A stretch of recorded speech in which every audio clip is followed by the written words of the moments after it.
So this is going to be the first video in a series of videos I'm going to be uploading in the next couple of days. That's my parrot there calling me, I guess, so we'll just ignore her.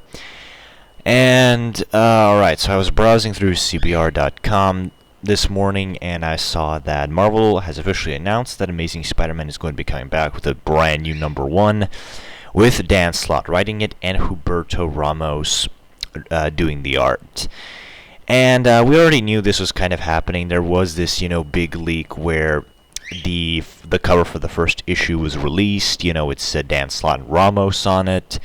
And this happened a few days ago, but now it is official. Peter Parker is coming back in a new Amazing Spider-Man series, starting with a brand new #1 in April, I think.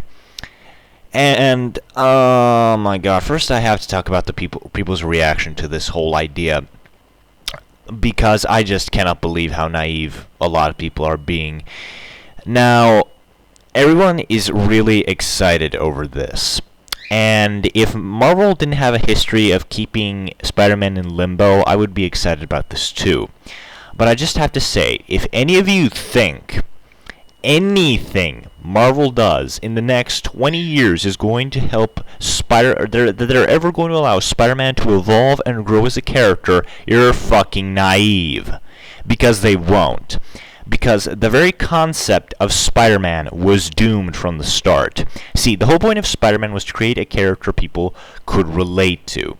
And this was something that was actually executed correctly with Dick Grayson. Dick Grayson. He started as Robin when people were kids. Then in the 70s, I believe, he grew up along with those kids who kind of became adults and stuff. They used to read him when they were kids. Now they're kind of teenagers or young adults. Then he became Nightwing and he went on his own. And say what you will about the New 52. I know there are a lot of people who fucking hate the New 52, but even the New 52 understood the thing they have with Nightwing, how his evolution went along with the readers, and they didn't de-age him or make him a kid again or some stupid bullshit like that. And this is what they cannot do with Spider-Man. Because while DC does do their reboots, Marvel tries to keep everything canon, while at the same time they try to keep this floating timeline where things are frozen in time, I guess. No one really ages anymore, but stuff is still happening. And once you put Spider-Man as a college kid, you immediately say, oh well, if he's sort of as a 15, 16-year-old and he's now in college, that means 2 or 3 years have passed. Then when you have him married, that means a few more years have passed. Then when he has a kid, and that kid starts growing up, they're like, holy shit, he has a kid, we gotta age everybody else up. And that would actually mean that they would have to, I don't know, make shit happen in the comic book universe instead of keeping everything in limbo. Like DC and Marvel usually do, and that's a big problem I have with comic books in general. Stuff never really changes or progresses forward. Characters are just going to be stuck in limbo forever. But Spider-Man is a special case because he is a character that was all hyped up as the guy you could relate to, as the guy you could kind of just understand.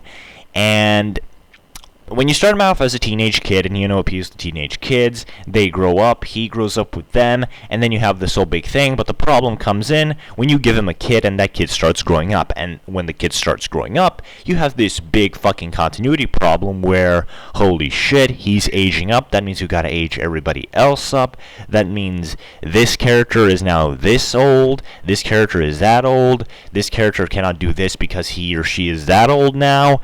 And that's pretty much the whole reason why they killed Spider-Man and Mary Jane's kid in the late 90s, why they reversed the marriage and de-aged the character, and this is why the concept of Spider-Man was doomed from the start. You cannot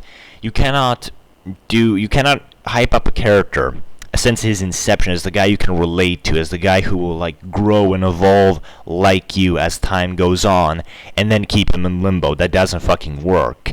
And the best thing that could possibly happen to Spider-Man is if they took him out of the main Marvel continuity and put him in a side continuity where writers could be free to age up everybody, have them, start families and stuff, because this whole limbo timeline approach for Spider-Man, it doesn't fucking work.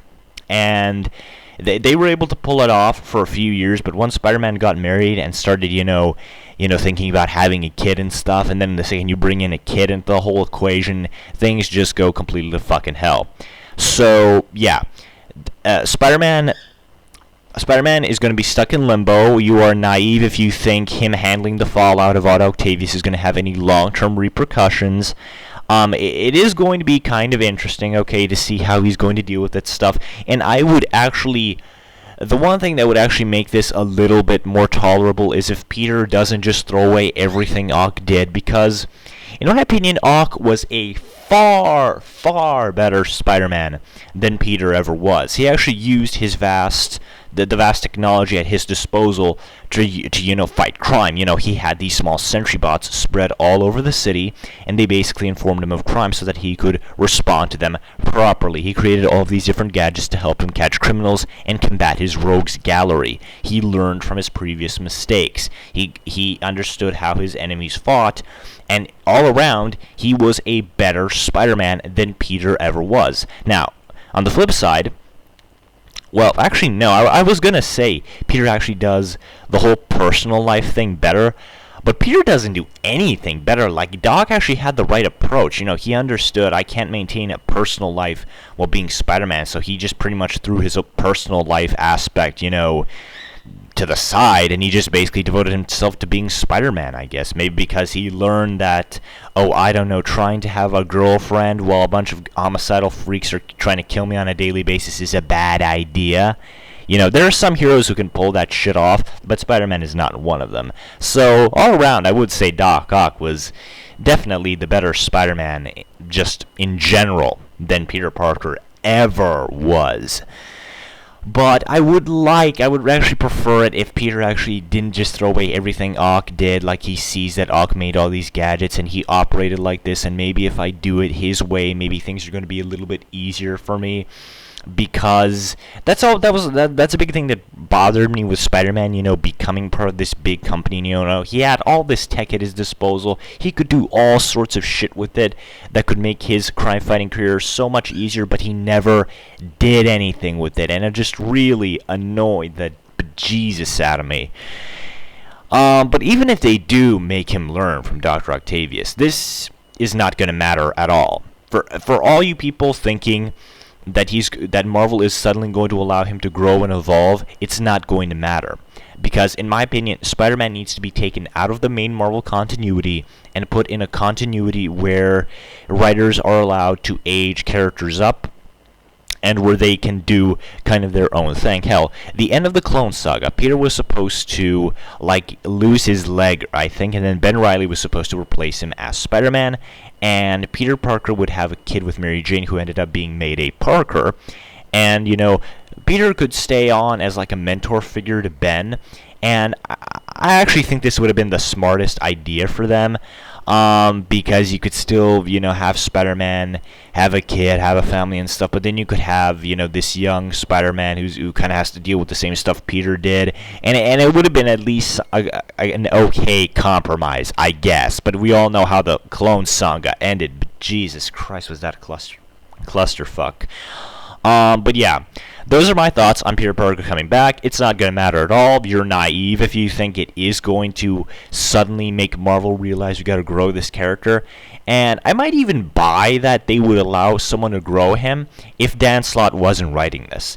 And as I said before, Dan Slott cannot write Peter Parker, and a lot of other people agree with me. Now, his writing on Superior Spider-Man is far, far better than his writing on Amazing Spider-Man. And while he did have a couple of good arcs, like Spider Island in his ASM run, I just don't understand this whole policy of relaunching a book and, touting it as, a new thing and then putting on the same creative team. Movie Geek 17 said in his Marvel Relaunches video, and I'm going to put a link to that in the description below, where he basically said, why would you relaunch a book with the same creative team as before? They already did this with Bendis after Siege. Bendis had no reason in the world to stay after Siege, because Siege was pretty much the end of his run. He did Secret Invasion, that sucked. He did Dark Reign, that was okay. He did Siege, which was a good ending to his run, and then they kept him on for 2 more years for no reason other than just because. And so yeah, I've been ranting about this for a good 10 minutes.